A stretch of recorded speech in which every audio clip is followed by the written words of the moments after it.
messieurs, bonsoir et bienvenue dans cette nouvelle édition de 22 heures au sommaire de l'actualité. Le chef de la diplomatie a présidé l'assise annuelle, la traditionnelle réunion annuelle sur le dialogue politique. Aux nouvelles mondiales, Gaza, malgré l'arrivée de l'aide humanitaire par la mer, la nourriture manque toujours.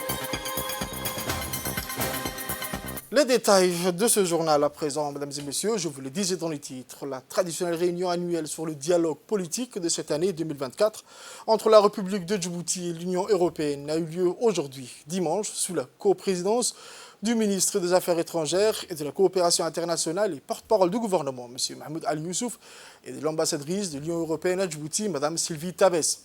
Le dialogue politique annuel entre Djibouti et les États membres de l'Union européenne s'est tenu ce matin dans la salle de conférence de l'Institut des études diplomatiques. Cette réunion a vu la participation du ministre de l'économie et des finances, M. Ilyas Moussa Dawale, et de nombreux ambassadeurs de l'Union européenne accrédités à Djibouti, dont certains sont installés à Addis Abeba. Les thèmes évoqués couvrent tous les domaines importants de la coopération entre l'Union européenne et la République de Djibouti à travers plusieurs accords de partenariat et touchent les domaines politiques, économiques, sociaux ainsi que les préoccupations sécuritaires dans la région et dans le monde.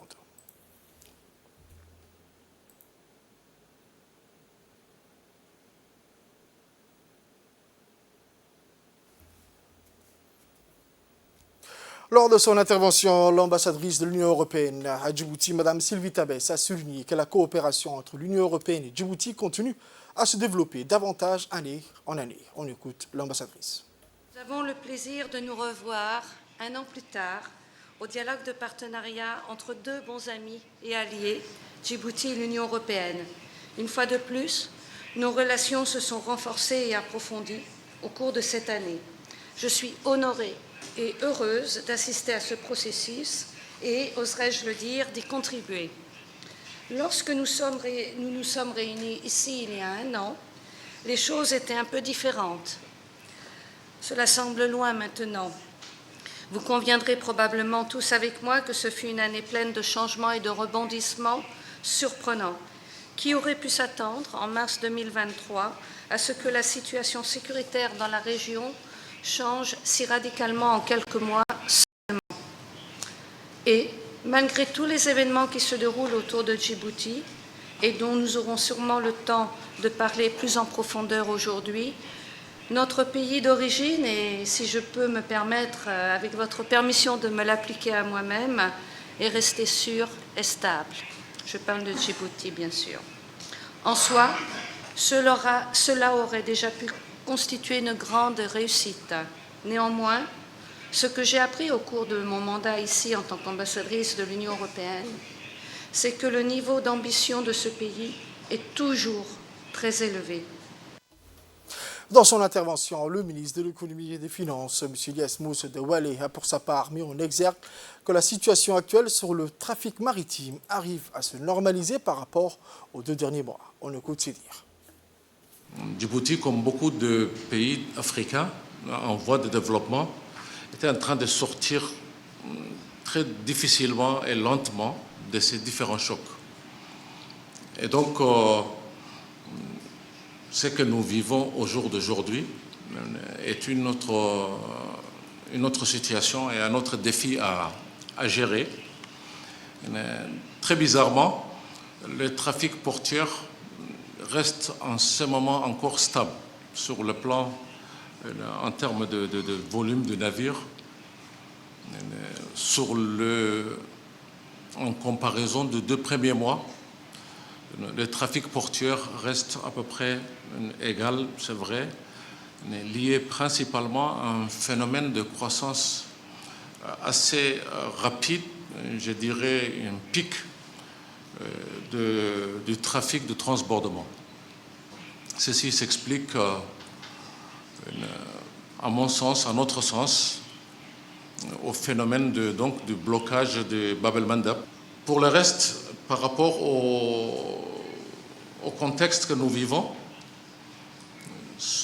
on est encore en une phase très embryonnaire de nos estimations, mais pour les comparaisons de janvier 2024 à 2023 notamment, les importations locales ont diminué assez fortement, en volume comme en valeur, et respectivement de moins 19% et de moins 17% en valeur, alors que la tendance était plutôt à la hausse depuis donc, la reprise du phénomène du Covid. Pour le reste,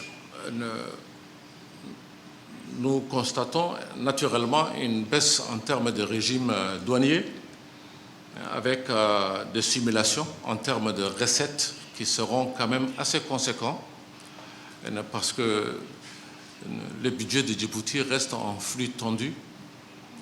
Et donc, une quelconque rupture en termes de revenus, cela veut dire aussi beaucoup de défis sur le plan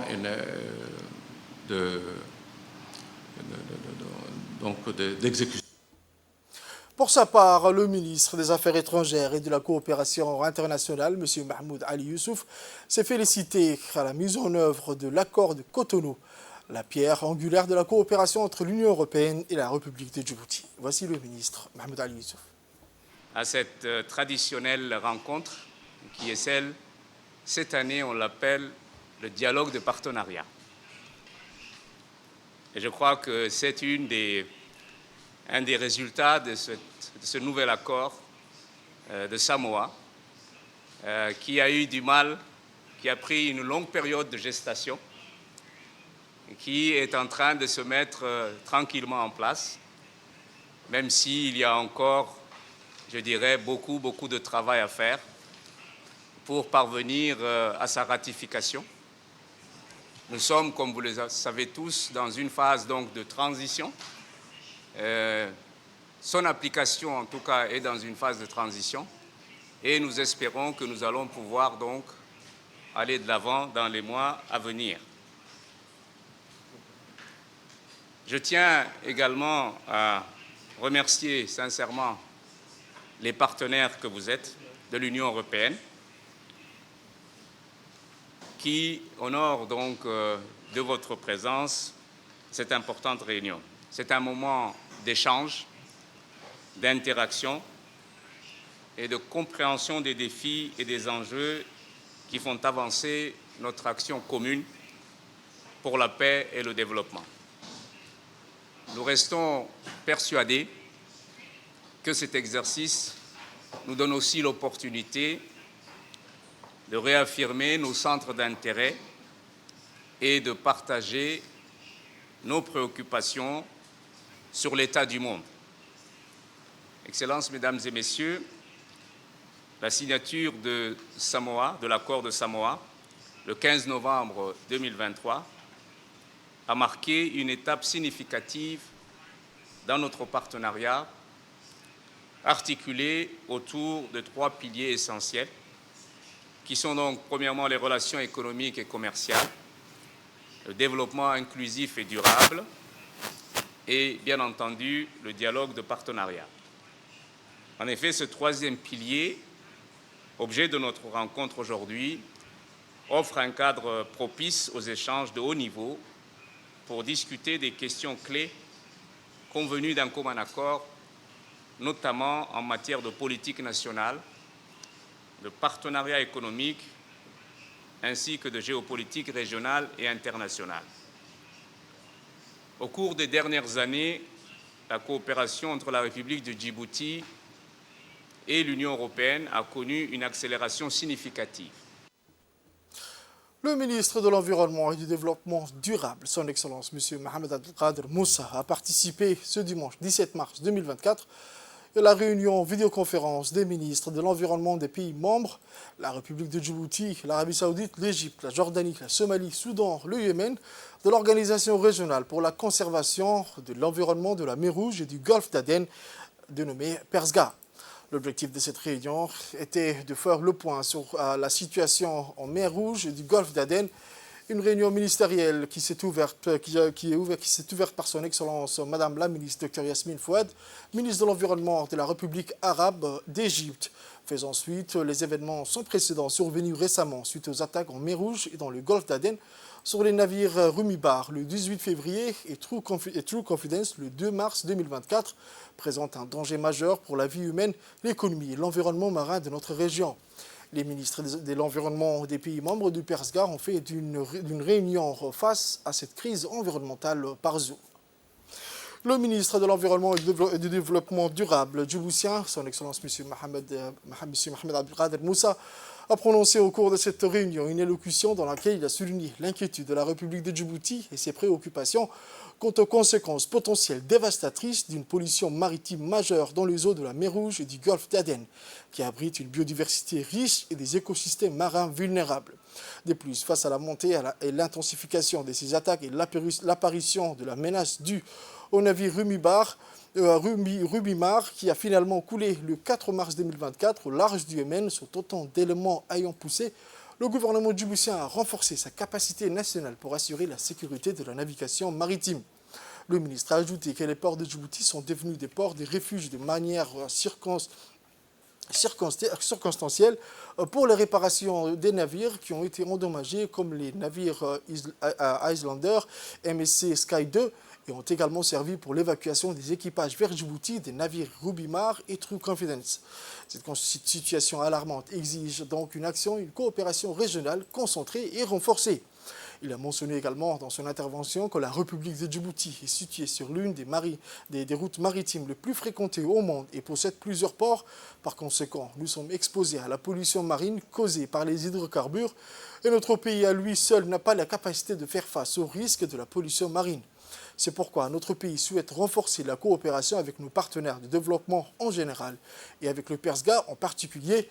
Cette opération régionale nous permettra, a-t-il déclaré, d'améliorer nos capacités à réduire les risques de pollution marine et de nous préparer et de répondre aux accidents de déversement d'hydrocarbures et de protéger l'environnement marin. Mag de cette édition de ce soir, comme dans tous les pays du monde musulman, à Djibouti, la vie est nocturne durant le mois sacré du Ramadan. La nuit est donc plus festive que la journée. À Tadjoura, après la rupture du jeûne, les rues sont d'un seul coup noires de la population. Les commerces ouvrent grandes leurs portes commerciales. Les gens semblent sortir de nulle part. L'ambiance de joie qui résonne à chaque ruelle de Tadjoura. Les enseignes lumineuses des magasins et les klaxons des voitures donnent chaque soir plus de couleurs à ces nuits de Ramadan. Les magasins ont tenu à suivre le rythme des besoins de la région de Tadjoura et ont travaillé dans ce cadre pour alléger le fardeau des habitants de la région en fournissant toutes les exigences et fournitures afin que les habitants n'aient pas à se rendre dans la capitale pour faire leurs courses. D'autre part, à bord de la mer de Tadjoura, les activités commerciales des jeunes illuminent les cafés, les plats pour dîner et le suhour. Pour les jeunes vendeuses et vendeurs, ils sont satisfaits de leur petit commerce de mois de Ramadan qui leur génère des revenus.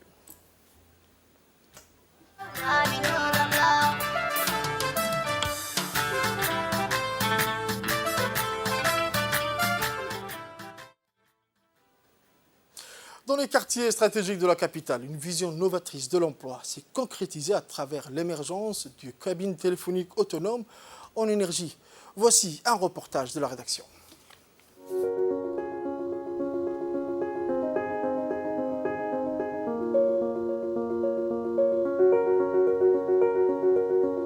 Dans les quartiers stratégiques de la capitale, une vision novatrice de l'emploi s'est concrétisée à travers l'émergence de cabines téléphoniques autonomes en énergie. Positionnées stratégiquement près de la poste Djibouti dans l'arrondissement 1, en face de l'UNFT, à la place Hayabley, à la place PK12 et à Cheikh Moussa, ces cabines sont devenues des points d'attraction particulièrement fréquentés aux heures de pointe. Elles proposent une gamme de services de proximité allant du dépôt à l'achat de cartes téléphoniques en passant par le transfert d'argent dans la région de l'intérieur via D-Money, ainsi que d'autres services comme l'impression ou la copie de documents. Pour les jeunes souvent confrontés aux défis du marché du travail, ces cabines offrent une opportunité unique de travail et d'autonomie. Cependant, cette initiative va bien au-delà de la simple création d'emplois. Elle symbolise le début d'une nouvelle ère dans la lutte contre le chômage des jeunes, notamment, et ceux en situation de handicap et les vulnérables. Évoquant la transformation digitale du pays, ces cabines permettent la transformation de la monnaie fiduciaire en monnaie électronique, offrant ainsi des opportunités financières aux jeunes chômeurs. Effectivement, ces cabines polyvalentes vont au-delà de la simple création d'emplois. Elles symbolisent une vision novatrice et inclusive de l'intégration des jeunes sur le marché du travail. Cette initiative, soutenue par un fort engagement envers la responsabilité sociale des entreprises, incarne un exemple noble. La direction de Dimani de Djibouti Telecom, à l'initiative de ce projet en partenariat avec le programme des Nations Unies pour le développement, ouvre la voie aujourd'hui en recyclant ces cabines téléphoniques pour le bien-être de la population. Les cabines téléphoniques jadis omniprésentes dans nos rues et désormais reléguées au statut de reliques d'une époque révolue ont été loin de sombrer dans l'oubli. Au contraire, elles ont été réinventées, métamorphosées en symboles vibrants de durabilité et d'engagement envers la communauté. Grâce à une vision audacieuse et à un effort concerté, ces cabines d'une autre époque ont été recyclées et revitalisées pour répondre aux besoins contemporains. Dotées de technologies autonomes en énergie, elles sont devenues des points d'accès multifonctionnels et multiservices. De plus, c'est le contexte actuel de la transformation digitale du pays que les cabines téléphoniques autonomes représentent une étape significative. Elles incarnent une fusion innovante entre les technologies numériques et les services de communication traditionnels.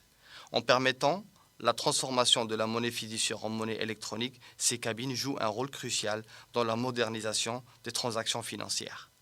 Cette transition vers la monnaie électronique reflète l'engagement du pays à adopter les dernières avancées technologiques pour répondre aux besoins changeants de sa population. En outre, cette transformation digitale favorise l'inclusion financière en offrant des alternatives aux méthodes de paiement traditionnelles. Pour les jeunes chômeurs, notamment ceux en situation de handicap ou vulnérables, l'accès aux services financiers électroniques peut représenter un moyen pour gérer leurs finances et participer pleinement à l'économie. Cette évolution témoigne de la volonté du pays de garantir que chaque membre de la société bénéficie des opportunités offertes par la révolution numérique. Aujourd'hui, ces cabines recyclées ne se contentent pas d'être des vestiges ressuscités du passé.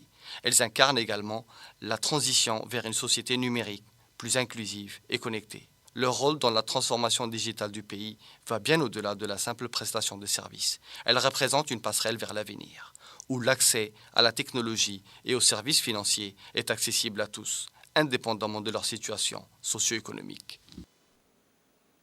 Sport à présent, accompagnés de leur entraîneur, M. Hassan Saïd, les athlètes djiboutiens ont posé le pied à Accra, capitale du Ghana, prêts à participer au 13e Jeux africains. 6 athlètes, dont 2 filles, vont concourir et défendre ainsi les couleurs de Djibouti dans les différentes épreuves d'athlétisme de leur arrivée. Nos valeureux athlètes ont été chaleureusement accueillis par les responsables des missions, M. Mustafa Ibrahim et M. Jama Hersi, leur permettant ainsi de se sentir soutenus et encouragés dans cette aventure. À Ghana, le 8 mars prochain marquera le début de leur participation où ils feront leur entrée en lice avec détermination et passion. Au nom de toute la nation, nous leur adressons nos plus sincères vœux de réussite et de performance. Que cette compétition soit l'occasion pour nos athlètes de repousser leurs limites et de faire briller les couleurs de Djibouti sur la scène sportive africaine.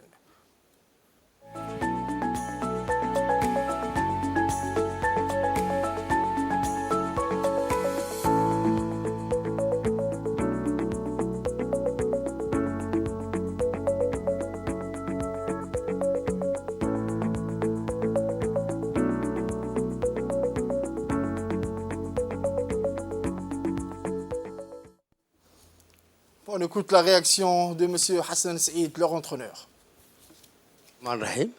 Aujourd'hui, le 16 mars 2024, nous venons d'arriver à Accra, capitale du Ghana, pour participer aux 13e Jeux africains. Les athlètes sont composés de M. Mohamed Ismail Ibrahim Di Fatah, Hussein Souga Adan John Terry, les petits Wabri, Moumin Bouhguele. Il y a des filles aussi, Habon et Samia. Nous espérons remporter au minimum 2 médailles, Inch'Allah. Même si la compétition est relevée, nous avons préparé, nous avons déjà fait nos preuves dans les meetings des Djibouti et ailleurs. Nous espérons que ces Jeux vont être aussi une ouverture pour les Jeux olympiques qui vont venir. Et je remercie le ministère du Sport d'avoir octroyé autant d'athlètes ici. Et je félicite pour la participation de la République de Djibouti, que nous espérons mettre le drapeau national au plus haut. En ce premier vendredi béni du mois du Ramadan du 15 mars 2024, la sous-direction régionale du secrétariat d'État chargé du sport, en collaboration avec l'association de bienfaisance sociétale, a lancé le tournoi du Ramadan en présence des autorités locales de la région de Tadjoura, à savoir le vice-président du conseil régional, le doyen Hassan Hussein, le président de l'annexe du RPP, M. Ali Gadile, le chef de quartier Harak, le directeur de l'école 4, la sous-directrice régionale, ainsi que les proches collaborateurs. Cette compétition de football qui met en liste 12 équipes est une tradition annuelle de la sous-direction du secrétariat d'État chargé des sports. Un tournoi qui est un moyen de distraction pour animer le mois de Ramadan, aussi bien pour les joueurs et le public amoureux des activités sportives. Le premier match du tournoi opposait l'équipe de El Amon entre l'équipe de Madrasa, offrant un beau spectacle tant sur le plan sportif et animation du public. Les activités sportives prévues tout au long du mois du Ramadan animeront tous les après-midi sur les 3 sites aménagés pour cette compétition. La sous-direction régionale exhorte toutes les équipes participantes à avoir un esprit de fair play durant toute cette compétition. Aux actualités régionales à présent, dans le contexte somalien, les blessés lors de l'attaque armée exécutée par le mouvement extrémiste Al-Shabaab contre l'hôtel Sil dans la capitale somalienne Mogadiscio ont été évacués vers Ankara en Turquie pour achever leurs soins. Les 19 blessés, dont la plupart étaient des responsables civils et militaires, ont reçu leur adieu à l'aéroport international d'Aden Adé par le président somalien Hassan Sheikh Mahmoud et des hauts responsables du gouvernement somalien. Le président Hassan Sheikh Mahmoud a passé en revue l'état de santé des blessés. Selon les autorités somaliennes, l'attaque visait des parlementaires et d'autres personnalités civiles et militaires. A noter que les forces de sécurité somaliennes ont réussi à éliminer les membres du mouvement terroriste Al-Shabaab qui ont perpétré l'attaque de jeudi dernier, qui a également entraîné la mort de 3 personnes. Aux nouvelles mondiales à présent, je vous le disais dans les titres, dans la bande de Gaza, la situation humanitaire est désastreuse et l'ONU redoute une famine généralisée. Ce samedi, hier, 16 mars, le bureau bateau d'aide humanitaire parti de Chypre a fini de décharger sa cargaison, une aide encore très insuffisante au vu des immenses besoins de la population. Un deuxième bateau d'aide est prêt à partir pour le territoire palestinien, mais son départ pour l'heure est retardé en raison des conditions météo. Le Premier ministre israélien Benjamin Netanyahu a approuvé le plan militaire pour une opération à Rafah, où la majeure partie de la population de Gaza, dévastée par la guerre, a trouvé refuge. Rafah est le dernier grand centre de population qui n'a pas encore été soumis à un assaut terrestre. À ce jour, au moins plus de 31 000 Palestiniens ont été tués et plus de 73 000 blessés depuis le début de l'offensive israélienne sur Gaza. Autre nouvelle mondiale, dans cet abri pour familles déplacées de la capitale du Port-au-Prince, des centaines de personnes se battent pour avoir à manger. La situation est critique, selon Jean-Martin Bauer, le directeur du programme alimentaire mondial pour Haïti, qui alerte sur l'une des crises alimentaires les plus graves du monde. Près de 45% de la population haïtienne se trouve dans une situation d'insécurité alimentaire aiguë. La violence terrifiante des gangs antigouvernementaux qui affrontent la police dans la rue a paralysé l'économie et aggravé une situation déjà très difficile avec 15 000 personnes supplémentaires déplacées au cours du premier week-end de mars, ce qui porte à 360 000 le nombre total de personnes déplacées en Haïti selon les Nations Unies. C'est tout pour ce journal de ce soir, mesdames et messieurs. Merci à vous de l'avoir suivi et restez avec nous pour la suite du programme sur Télé Djibouti.